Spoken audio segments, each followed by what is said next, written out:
Olá, tudo bem? Eu sou o professor Humberto Massareto e estou também aqui na TV Relacionamento.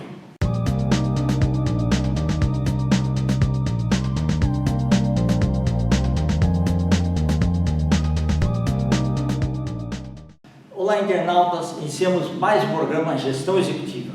Nosso programa está esplêndido, porque temos aqui um profissional de gestão de projetos e que adora essa parte. Evandro Olivier, muito obrigado aqui pela tua presença aqui. O prazer é meu, muito obrigado pelo convite. Perfeito. Evandro, eu queria que você falasse onde você nasceu, tá? Um pouquinho da sua trajetória profissional, aonde que a gestão de projetos entrou na sua vida, né? Com toda a parte de logística envolvida, né? E a busca por resultados. Então, fica à vontade aí. Bom, eu sou paulistano da Gema, né? Sou paulistano da Gema, nascido e criado na Zona Leste, famosa Zona Leste, né? Eu venho de uma família de professores, então tem uma linhagem de professores aí, então eu sempre achei que no começo esse seria o meu destino, né? Que virou a ser meu destino depois no futuro. Mas aí naquela época minha mãe falou, olha, você vai ter o estudo garantido e você vai trabalhar, você vai estudar, pelo menos naquela época, né? Até o colegial, a faculdade você decide. Que é o ensino médio. Que hoje é o ensino médio, né? O colegial, que hoje é o ensino médio. Aí eu migrei para o lado do ensino técnico. Aí eu parti para a mecânica, que era algo muito interessante, né? Nos anos 80, em 82 por aí. E a indústria precisava desse tipo de profissional. Era a época das indústrias. Exatamente. Então era a época da ET, da escola da Lauro Gomes em São Bernardo, da Federal em São Paulo, do Senai Roberto Simonson, que foi o que eu entrei, né? Foi o que eu preferi. Eu passei muito bem nessas escolas. Depois que viraram as ETECs, né? Depois são que hoje são as ETECs. Isso. Mas tinham algumas que sobressaíram muito, né? Então era a ET Lauro Gomes, São Bernardo, a Federal São Paulo, a Getúlio Vargas e correndo por fora o Senai Roberto Simonson, que é o primeiro Senai do Brasil.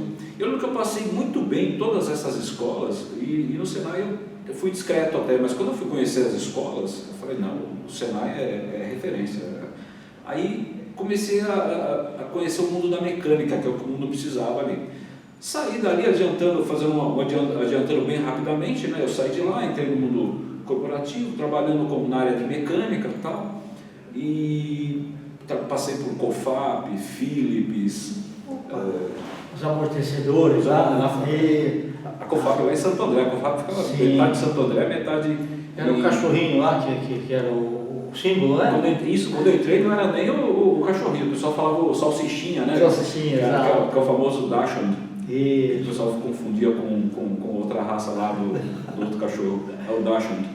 E aí foi até antes dessa campanha famosa, COFAP. Aí quando eu cheguei, eu sempre atuei nessa área de processos. Então, eu sempre atuei na área de processos, começando com métodos e processos, tempos e métodos, mas aí Mas é bom que tinha uma metodologia, né? Sim.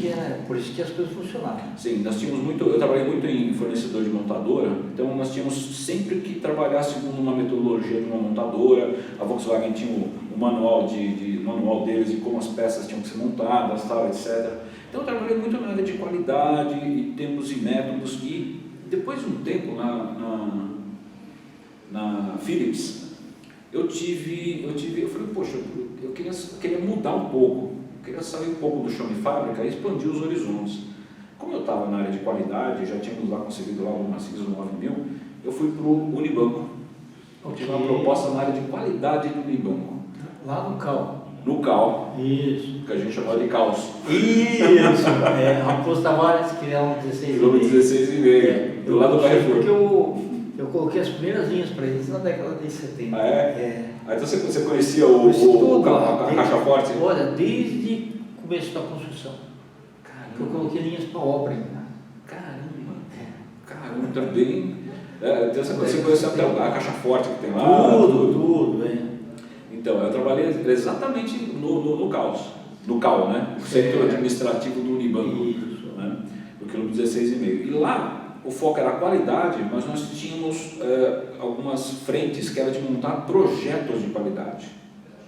Então, assim, nós tínhamos como, era uma área corporativa e nós éramos como consultores internos e nós fornecíamos projetos de qualidade para as diversas linhas do banco, para cartão de banco, na época o 30 horas. Perfeito. Eu coloquei as linhas por 30 horas também.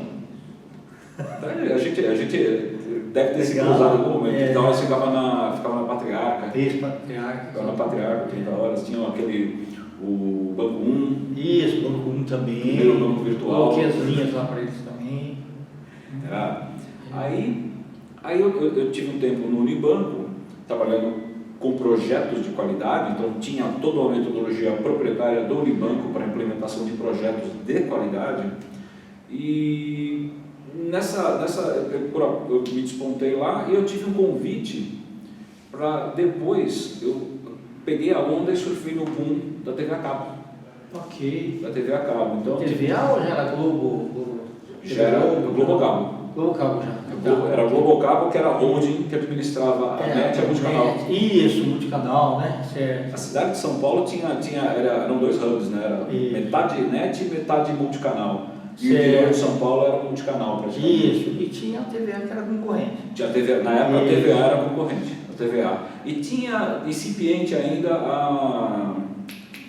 aquela por antena também de Sky. Sky, que era do grupo também. Sim, perfeito. A Globo Cabo tinha uma participação, na Globopar, que tinha a Globo Cabo. Isso, que era a Globo Participações. A Globo Participações tinha várias empresas, uma delas era a Globo Cabo, que era a holding que tinha essas duas empresas. Depois teve a aquisição, né? Eu participei da fusão das duas empresas, na verdade. Okay. Então, aí eu mergulhei de cabeça nos projetos voltados para a tecnologia da informação. Olha onde eu fui cair. Comecei com processos. Porque você foi num crescente, né? E eu sou engenheiro mecânico. Mas é bom, viu? Porque o engenheiro ele tem assim uma visão sistêmica. Isso é bom. Isso é verdade. E assim, o engenheiro é aquele cara que ele vira economista, ele pode atuar na área de engenharia propriamente dita, ele pode ser um administrador. Então eu consegui entender da parte cair de cabeça na parte de tecnologia, né? Então eu trabalhei justamente na fusão das duas empresas em termos de processos e como esses processos funcionariam na migração de todos os sistemas da empresa, né? Até virar NET. Até virar NET. E lá que eu tive um grande contato com o gerenciamento de projetos, porque lá a coisa tinha que ser muito estruturada, muito rápida, os resultados tinham que ser assim, alcançados a curtíssimo prazo, porque era um projeto de fusão de duas empresas. Sim. E nada podia parar, diferente do Unibanco, por exemplo, que é um projeto de qualidade, então era aquela coisa um pouco mais incipiente e tal, mas ali não, era a fusão de duas empresas, então nós tínhamos todo mundo querendo sair só da TV aberta lá e conhecer esse outro mundo aí, né? Era uma coisa assim gigantesca, a migração, os sistemas estavam crescendo de uma forma muito grande e as bases de dados não suportavam, nós tivemos várias tentativas de conhecer sistemas novos que hoje assim, se a gente falar no nosso mundo de hoje, é coisa que a gente roda num aplicativo. Sim, hoje nós conseguimos acompanhar o técnico via um aplicativo, né? No aplicativo. A gente, na época, em 96, a gente fala, será que um dia a gente vai conseguir entrar no computador e saber se o técnico está chegando em casa?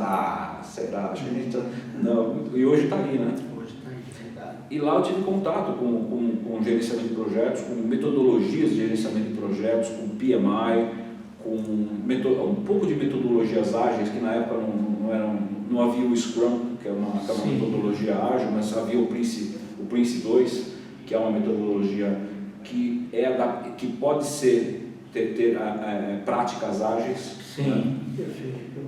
E lá que eu tive uma grande atuação lá. Depois eu participei, fui diretor de projetos de duas empresas, da Mondial Assistance. Sim. Lá no ABC. Lá no ABC, São Bernardo. Também cuidei do call center dele.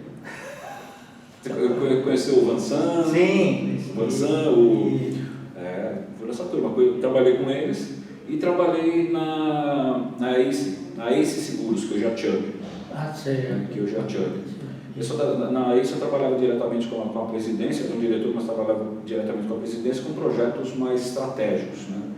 E lá atrás, né, eu havia dito, né, que eu venho de uma linhagem de professores. Sim. Né? Quando eu estava na NET, eu recebi um convite para ser professor da FAAP. Ok. Um amigo meu estava bem assoberbado, com muito trabalho e muita aula. Então ele falou, cara, você não quer, eu te repasso umas aulas, tal. Eu falei, não, tudo bem, eu já fazia treinamentos, tal, tinha uma desenvoltura para treinamentos que a gente aplicava no Unibanco. Tal. Lá que você conheceu o Vitor? Lá eu conheci o professor Vitor, ele era o nosso diretor da FAAP, o professor Vitor. E aí eu dei aula por 16 anos na FAAP, resumindo, dei aula 16 anos de gerenciamento de projetos na FAAP, para cursos desde administração, RH, marketing, em todas as áreas de conhecimento. Estava a linguagem, né? Exatamente. Então, assim, o grande... Só para os internautas funcionários, você chegou a usar quadro negro, né, também? Não era essa maravilha de só data show, de coisa, não usava? Mostrava no papel também, né? Sim. O projeto. A gente fazia, na época, diagrama de rede, ensinava diagrama de rede, né? Aquele diagrama de sequência para montar um cronograma, fazia um diagrama de rede, né? Então, assim, era super interessante. Usava data show, foi assim, o supra-sumo. Isso. Tem um data show, você pode usar um negócio de um data show. Eu falei, sério? Não, cheguei a usar o quadro branco, quadro negro, quadro branco. E depois a transparência. Que era o acetato. O acetato. Então você tinha a tua Mas te ajudou bastante aquilo também, viu? Ajudava. A gente podia colocar um acetato em cima, escrever e ficava bonito, a gente era super legal. É verdade. Aí quando veio o Data Show, aí foi fantástico. E a FAAP tinha uma estrutura muito boa, né? Então assim, cada sala era um estúdio praticamente, com um som, ambiente, era uma coisa muito bem montada. A FAAP sempre foi muito boa nisso. E eu dei aula no Senac também, gerenciamento de projetos. Do Jabaquara lá? Eu dei aula no Senac do Jabaquara por 7 anos. Em Santo Amaro eu fui tutor de um curso online que eu montei. E meu último trabalho eu terminei esse mês, que foi uma atualização de um curso de gerenciamento de projetos de tecnologia de informação. Porque eu sou formado em mecânica, mas eu tenho, a minha pós-graduação é em gerenciamento estratégico de TI. Perfeito. Pela Juventude. Então eu montei um curso de treinamento de gerenciamento de projetos de tecnologia de informação para o Senac, e a gente saímos do estúdio semana passada. Legal, bacana. Os internautas estão meio preocupados assim, de quando você mergulhou na parte de gestão de projetos, os cabelos foram caindo, ou aconteceria com qualquer profissão que você pegasse? Olha, eu vim de uma linhagem de professores, mas eu venho de uma linhagem de calvos também. Porque assim, então, qualquer que fosse a profissão ia acontecer. Essa é uma coisa assim, eu imagino uma coisa que eu já estou preparado, que eu já estive preparado a vida inteira. Porque desde pequeno eu olhava pro avô, os meus tios do lado de pai, apesar que dizem que a calvície vem normalmente do lado materno, né? Eu soube disso há pouco tempo, mas eu olhava mais para o lado dos meus pais, que a maioria era homem, né? Eu olhava assim, todos, cara. Eu falei, bom, isso vai acontecer comigo mais cedo ou mais tarde. Foi mais cedo, não foi mais tarde, foi logo aos 28 anos. Começou a cair um pouco, já estava bastante calmo. No meu casamento, a maioria das fotos é de frente, mas já aparecia a coroinha aqui. Eu casei com 29, né? Então já aparecia a coroinha. Mas a barba ficou branca nos últimos 2 anos. Okay. Eu tinha 2 anos atrás, minha barba era preta, assim, eu parei. Um dia se engordar pode ser Papai Noel. Eu perdi essa oportunidade há 1 ano atrás, porque eu fiz uma cirurgia bariátrica e perdi 40 quilos. Entendi. Há 1 ano atrás eu estava com 127 quilos. Exatamente nessa data, há 1 ano atrás. Em janeiro eu operei, perdi 40 e poucos quilos. Eu perdi a chance de ser Papai Noel também. Mas está bem, melhor, sente melhor hoje. Muito legal, outra vida. Eu fiz exames recentes agora e assim, até o colesterol HDL, que é o colesterol bom, que é o chato de colocar, até ele tá bom. Assim, eu recomendo, se vocês, se alguém tem problema de obesidade e está preocupado em fazer uma cirurgia, vai, sem medo. Legal. Ô, Evandro, e nós estamos aí já nos instantes finais, tá? Eu queria que você deixasse uma mensagem para os nossos internautas, aqueles que querem migrar para conhecer a parte de gestão de projetos, então a abrangência que ele pode ter, né, na profissão, tá? E seus contatos também. Bom, a minha mensagem é: procure conhecer o mundo do gerenciamento de projetos. Existem duas metodologias, né? Os famosos projetos em cascata, que é aquele projeto que a gente monta um cronograma e segue aquele cronograma do começo ao final, mas assim, procurem conhecer também as metodologias ágeis de gerenciamento de projetos, porque o nosso mundo hoje está muito voltado para a tecnologia, para os projetos de tecnologia. Então, se a gente fala do projeto de tecnologia, ele é muito incipiente, tudo começa com o desejo do usuário, ou de um investidor, ou de um empreendedor. Mas aquele desejo, à medida que o projeto evolui, e eu aprendi isso apanhando muito, à medida que o projeto evolui, à medida que o teu cliente começa a conhecer um pouco mais do projeto, da tecnologia, novas necessidades vão aparecendo. E o que comporta isso é uma metodologia ágil. Perfeito. Porque uma metodologia em cascata, aquela que você planeja o projeto inteiro do começo, quando isso acontece, você é obrigado a voltar muitas casinhas, né? Você vai ter que voltar muitas casinhas e replanejar. E uma metodologia ágil comporta isso. Inclusive as variáveis, né, que vão entrar. Porque, imagina um projeto onde você tem entregas semanais e semanalmente você tem que entregar alguma coisa, colocar alguma coisa em prática e planejar a próxima semana. Então, assim, é muito mais colaborativo e muito mais ágil. E aí tem que contemplar os feriados, contemplar tudo, né? Porque tem que acontecer. É o chamado sprint, né? É o planejamento do sprint, que é da metodologia Scrum. A gente planeja o sprint, que o sprint tem geralmente 30 dias, 15 ou 30 dias, dependendo da natureza do projeto, e nesse período eu tenho que entregar alguma coisa que seja executável, que seja implementável. Então, assim, para tangibilizar. Então, essas metodologias, e não é só uma, são muito interessantes. Então, assim, quem quiser migrar para essa área de gerenciamento de projetos, procure conhecer as metodologias tradicionais, que são as do PMI, né, do Project Management Institute, que tem sua abordagem para a metodologia ágil, mas procure conhecer também outras metodologias e certificações na área também. Perfeito.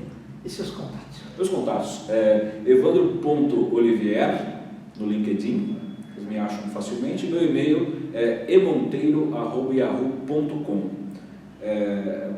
Fique à vontade para entrar em contato, questionamentos, eu ficaria feliz em entrar em contato com cada um de vocês. Perfeito. Evandro, gratidão, viu? Muito obrigado por nos brindar com essas informações valiosas. Muito obrigado, eu que agradeço. Até uma próxima. Internautas, com os agradecimentos então a esse poderoso gestor de projetos, Evandro Olivier, nós finalizamos mais um Gestão Executiva. Um grande abraço e até a próxima.